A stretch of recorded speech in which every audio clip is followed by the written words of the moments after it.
Será que sons gravados em salas vazias, espaços abertos e isolados, ou mesmo a estática de um rádio mal sintonizado, contém vozes de pessoas mortas e mensagens de um outro mundo?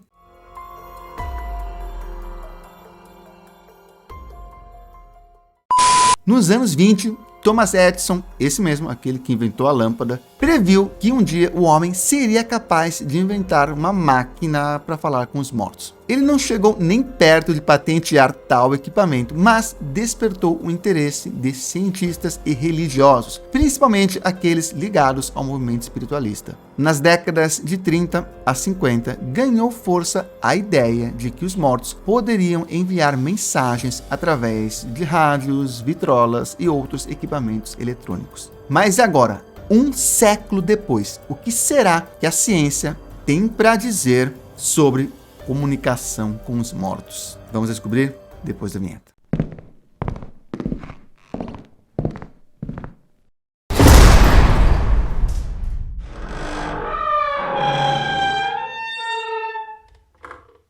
Fala pessoal, meu nome é Nicolas, eu sou um neuromágico. Se é a sua primeira vez aqui no canal, seja muito bem-vindo. Aqui eu mostro como coisas que nós pensamos que são sobrenaturais podem ser um truque de mágica ou um número de hipnose. E sempre me pedem para falar sobre esse pessoal que grava vozes de fantasmas. E esses fenômenos de voz têm até um nome, EVP, que é uma sigla para fenômeno de voz eletrônico. Um levantamento publicado em 2012 nos Estados Unidos mostra que a maioria esmagadora de organizações amadoras que pesquisam paranormal, que na real são, na maioria dos casos, um grupo de amigos que se juntam para investigar fenômenos sobrenaturais, sem nenhuma filiação ou apoio acadêmico. É a turma do Scooby-Doo.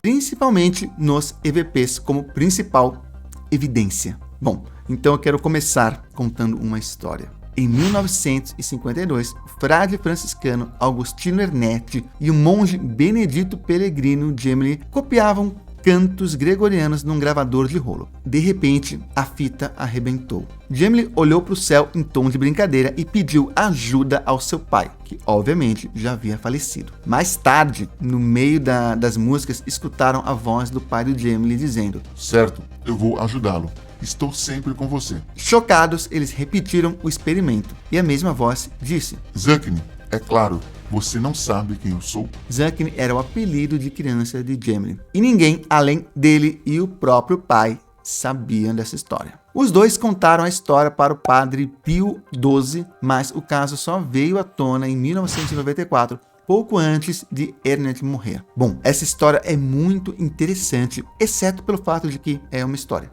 Não tem replicação, não tem evidência, não tem nada que prove que isso aconteceu. Temos só o relato. E relatos não são evidências. É claro! E claro, existem outras histórias. O produtor ucraniano Frederick Johnson, em 1959, gravava sons de pássaros para a produção de um filme, quando capturou o que acreditou ser a voz de sua falecida mãe. "Frederick, você está sendo observado. Frederick, meu pequeno Frederick, você pode me ouvir?" É o que supostamente dizia a mensagem. Rádios fora de sintonia, com aquele angustiante som de estática, são os locais preferidos ao pessoal ligado ao EVP. Como estamos cada vez mais rodeados de eletrônicos, podemos supor que as chances de fazer contato com os mortos aumentaram muito. Segundo o psicólogo americano James Allock, pretensas vozes seriam resultado da interferência de emissoras de rádio ou modulações cruzadas, quando os aparelhos eletrônicos captam acidentalmente transmissões em outras frequências. O EVP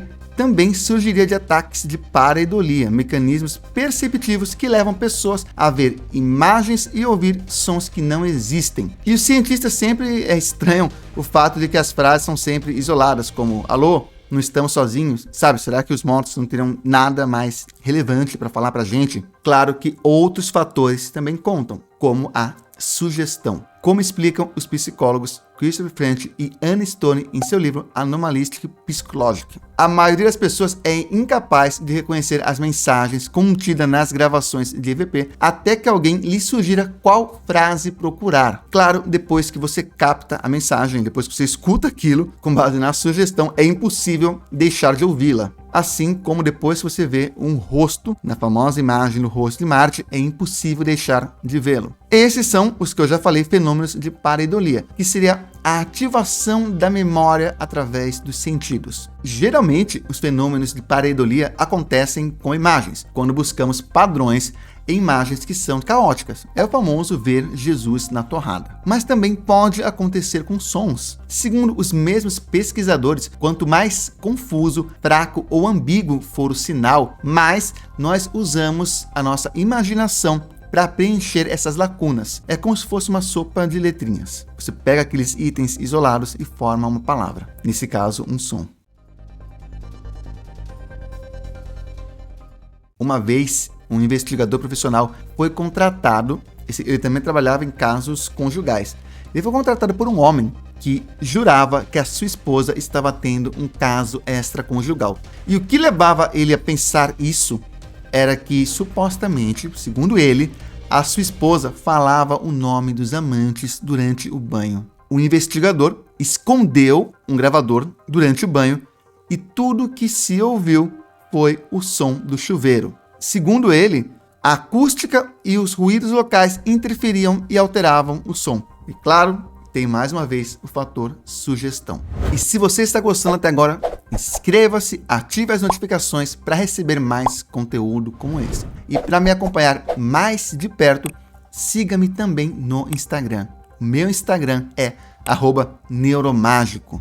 Em 18/3/1979, o Fantástico exibiu uma reportagem que mostrava a poetisa Hilda Hilst e suas experiências com gravações de vozes dos mortos. E longe de mim querer desmerecer a experiência dela, mas vê se, olhando agora a matéria, com base nessas informações racionais, lógicas e céticas que foram apresentadas, dá uma olhada como parece fazer sentido ao começar pela própria explicação da matéria. Ela é Hilda Hilst, que surpreendeu todo mundo há algum tempo ao afirmar pura e simplesmente que estava gravando vozes misteriosas, vozes de mortos. Para conseguir isso, Hilda repete a experiência de um sueco, Fredrik Jurgensen. Ela coloca num gravador ao mesmo tempo um microfone e um aparelho de rádio ligado no espaço entre duas estações e fica gravando vozes que só podem ser identificadas com muita paciência e que nem todo mundo consegue ouvir. Agora veja se você consegue ouvir o que o espírito fala. Ouça agora uma das primeiras vozes. Tá, e agora tenta ouvir sabendo o que procurar. Era mais ou menos 11 horas da noite, estavam tocando uma música e de repente aparece o meu nome nessa fita. A cantora, em vez de dizer o que ela teria eventualmente que dizer, ela diz Hilda, mas mais sussurrado. Preste atenção, a voz que diz Hilda é logo no início. É logo no início da gravação. Ouça bem.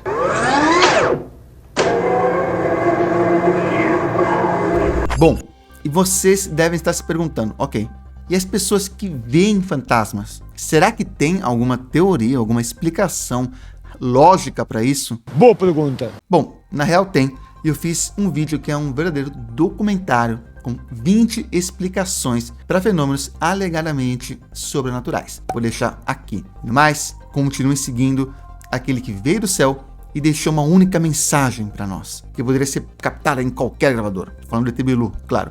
E a mensagem dele é: busquem conhecimento.